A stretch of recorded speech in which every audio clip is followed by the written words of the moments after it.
தலைப்பு செய்திகள்.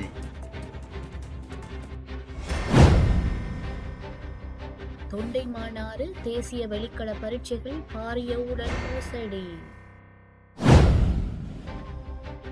உள்ளூராட்சி மன்ற தேர்தலில் கொழும்பு மாவட்டத்தில் போட்டியிடுவதில்லை, தமிழரசு கட்சி தீர்மானம். நாடு கடத்தப்பட்ட 15 இந்தியர்கள்.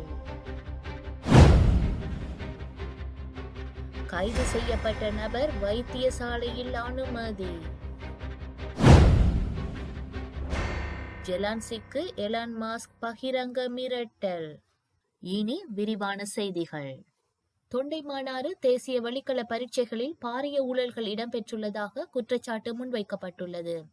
குறித்த விடயத்தினை தேசிய வெளிக்கள நிலையத்தின் நிகழ்ச்சி திட்ட முகாமையாளர் கஜேந்திரன் தெரிவித்துள்ளார். யாழ் வடமராட்சி ஊடக இல்லத்தில் இடம்பெற்ற ஊடகவியலாளர் சந்திப்பின் போதே அவர் இதனை தெரிவித்துள்ளார். இது தொடர்பில் அவர் மேலும் தெரிவிக்கையில், தேசிய வெளிக்கள பரீட்சைகள் நிலையத்திலிருந்து நடத்த வேண்டிய தவணை பரீட்சைகள் கடந்த 2023ஆம் ஆண்டிலிருந்து இடம்பெறவில்லை. வடக்கு மாகாணம் முழுவதிலும் இந்த பாதிப்பை மாணவர்கள் எதிர்நோக்கியுள்ளனர். தேசிய வெளிக்கள பரீட்சைகள் நிலையத்திற்கு சொந்தமான நிதி யாப்புக்கு முரணாக சட்டமுறையற்று கையாளப்பட்டுள்ளது. இதில் பாரிய ஊழல் மோசடி இடம்பெற்றுள்ளது. இது தொடர்பில் ஆளுநருக்கும் வடமாகாண கல்வி அமைச்சின் செயலாளருக்கும் அறிக்கை மூலமாக தெரியப்படுத்தியுள்ளோம். தேசிய வெளிக்கள பரீட்சைகள் நிலையத்தை வடக்கு மாகாண கல்வி அமைச்சின் கீழ் கொண்டுவரப்பட வேண்டும். இதற்கு அனைவரும் ஒத்துழைப்பு நல்க வேண்டும் என அவர் தெரிவித்துள்ளார்.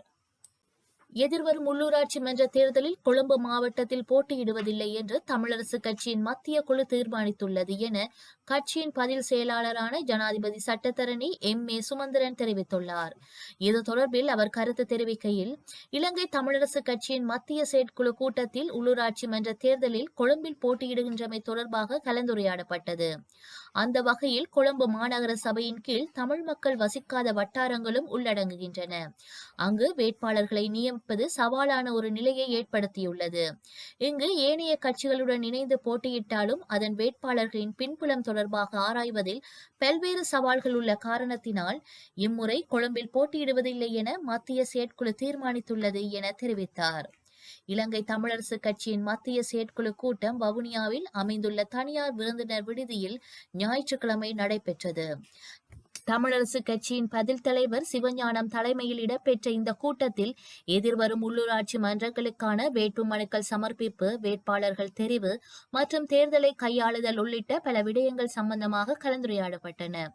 குறித்த கூட்டத்தில் பதில் பொதுச் செயலாளர் M.A. சுமந்திரன், பாராளுமன்ற உறுப்பினர்களான ரவிகரன், கோடீஸ்வரன், சிறிதரன், சிறிநேசன், குகதாசன், ஸ்ரீநாத் மற்றும் முன்னாள் பாராளுமன்ற உறுப்பினர்கள், மத்திய குழு உறுப்பினர்கள் கலந்து கொண்டனர்.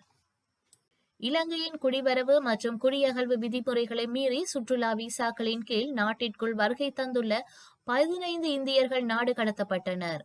குறித்த அனைவரும் கட்டுநாயக்க விமான நிலையத்தால் இலவசமாக வழங்கப்பட்ட சுற்றுலா விசாக்களின் கீழ் நாட்டிற்குள் வருகை தந்துள்ளனர் எனவும், யாழில் மத பிரசார பணியிலும் தளபாடங்கள் சிற்ப வேலைப்பாடு செய்யும் பணியிலும் ஈடுபட்டு வந்துள்ளனர் எனவும் தெரிவிக்கப்பட்டுள்ளது. இவர்களில் இருவர் யாழ்ப்பாணம் பிரதேசத்தில் 5 மற்றும் 7ஆம் திகதிகளில் நோய் குணமாக்கும் மத சேவையை நடத்த தயாராகி வந்திருந்த நிலையில் இதற்கு எதிராக இந்து தேசியவாத அமைப்புகள் போராட்டம் ஒன்றை முன்னெடுக்க தீர்மானித்திருந்தன.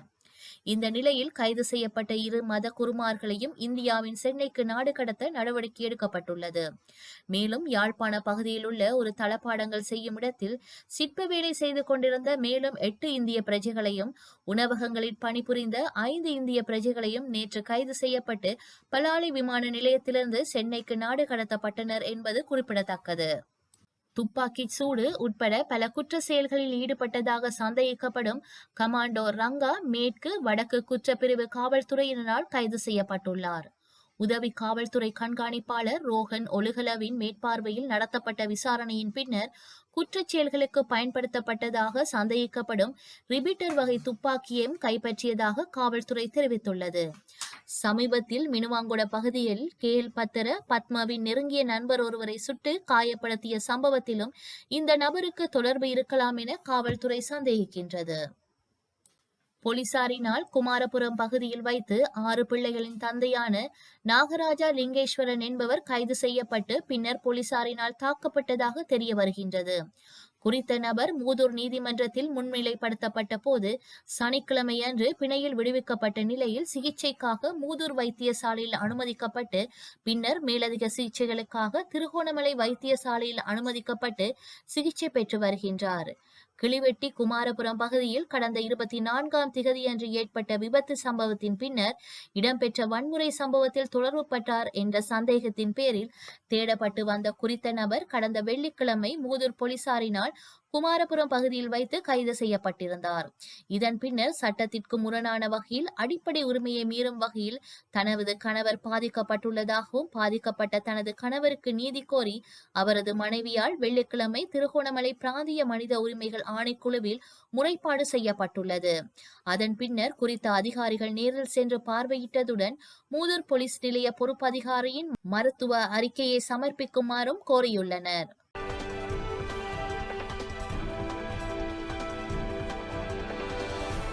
ஜெலான்சிக்கு எலான் மாஸ்க் பகிரங்க மிரட்டல் ஒன்றை விடுத்துள்ளார். அவர் வெளியிட்டுள்ள எக்ஸ் பதிவில் தனது ஸ்டாலிங் அமைப்பு உக்ரைன் ராணுவத்தின் முதுகெலும்பு, நான் அதை நிறுத்தினால் அவர்களின் முழு பாதுகாப்பு அமைப்பும் சரிந்துவிடும். 3 ஆண்டுகளாக நடந்து வரும் உயிரிழப்புகள் மற்றும் காயங்களால் நான் சோர்வடைந்துள்ளேன். உக்ரைன் இந்த போரில் தோற்பது உறுதி. ஆனால் உக்ரைன் மீதான ரஷ்யாவின் படையெடுப்பு நிறுத்தப்படுவதை தீய ஜெலான்ஸ்கி விரும்பவில்லை. தனது அதிகாரத்தை தக்க வைத்துக் கொள்ள ஜெலான்ஸ்கி வேண்டுமென்றே அமைதி பேச்சுவார்த்தையை தாமதப்படுத்துகின்றார் என்று அவர் தெரிவித்துள்ளார். வடகொரியா தனது முதல் அணுசக்தி நீர்மூழ்கி கப்பலை அறிமுகப்படுத்தியுள்ளது. தற்போது கட்டுமானத்தில் உள்ள இந்த நீர்மூழ்கி கப்பல் நீருக்கடியிலிருந்து ஏவுகணைகளை ஏவும் திறன் கொண்டது. வடகொரியா அதிபர் கிம் ஜாங் உன் கப்பல் கட்டும் தளங்களுக்கு நேரில் சென்று அங்குள்ள கடற்படை கப்பல்கள் மற்றும் அணுசக்தி நீர்மூழ்கி கப்பல்களின் கட்டுமான திட்டங்களை நேரில் ஆய்வு செய்த படங்களை அந்நாட்டு அரச ஊடகங்கள் வெளியிட்டுள்ளது. அப்போது அவர் பேசிய போது கடற்படை சக்தியை வலுப்படுத்துவதன் முக்கியத்துவம் குறித்து வலியுறுத்தினார். மேலும் கடலால் சூழப்பட்ட நாட்டின் இறையாண்மைக்கு கடற்படை சக்தி மற்றும் அணு ஆயுதங்கள் மிக முக்கியமானவை என்றும் அவர் குறிப்பிட்டுள்ளார். இந்த நீர்மூழ்கி கப்பல் 6000 முதல் 7000 டன் எடையுள்ளதாகவும் சுமார் 10 ஏவுகணைகளை சுமந்து செல்லும் திறன் கொண்டதாகவும் இருக்கும் என்று நிபுணர்கள் நம்புகின்றனர். இந்த செய்தி தென்கொரியா மற்றும் அமெரிக்காவுக்கு பேரிடியாக அமைந்துள்ளது. 2021ஆம் ஆண்டு நடந்த ஒரு இராணுவ மாநாட்டின் போது அணுசக்தியால் இயங்கும் நீர்மூழ்கி கப்பலை கட்டுவதாக கிம் ஜாங் உன் அறிவித்திருந்தார். அப்போது இந்த திட்டம் உறுதியான வடிவம் பெறுவதால் வடகொரியாவின் இராணுவ திறன்களில் பெரிய மாற்றம் ஏற்படும். பிற நாடுகளிலிருந்து துண்டிக்கப்பட்ட போதும் இத்தனை நவீன தொழில்நுட்பங்களை வடகொரியா எங்கிருந்து பெறுகின்றது என்ற கேள்வி எழுந்துள்ளது. அதற்கு பலர் ரஷ்யாவின் திசையை நோக்கி கை காட்டுகின்றனர். மதுரை மாவட்டம் கீழக்கரையில் கலைஞர் நூற்றாண்டு ஏறு தழுவுதல் அரங்கம் அமைக்கப்பட்டுள்ளது. அந்த அரங்கத்தில் நேற்று ஜல்லிக்கட்டு போட்டிகள் நடைபெற்று வந்தது. இந்த நிலையில் அரங்கத்தின் அருகில் இருந்த பணியாளர்கள் தங்கும் பகுதியில் திடீரென தீ விபத்து ஏற்பட்டது. இது குறித்த தகவல் அறிந்த சம்பவ இடத்திற்கு விரைந்த தீயணைப்பு படையினர் தீயை கட்டுக்குள் கொண்டு வந்தனர். இந்த தீ விபத்துக்கான காரணம் குறித்து போலீசார் விசாரணை நடத்தி வருகின்றனர். இருப்பினும் ஜல்லிக்கட்டு போட்டியை பார்க்க வந்த மர்ம நபர்கள் தீ வைத்துவிட்டு சென்றிருக்கலாம் எனவும் கூறப்படுகின்றது. இந்த சம்பவத்தால் அங்கு பெரும் பரபரப்பு ஏற்பட்டமை குறிப்பிடத்தக்கது. வரலாற்றில் இன்று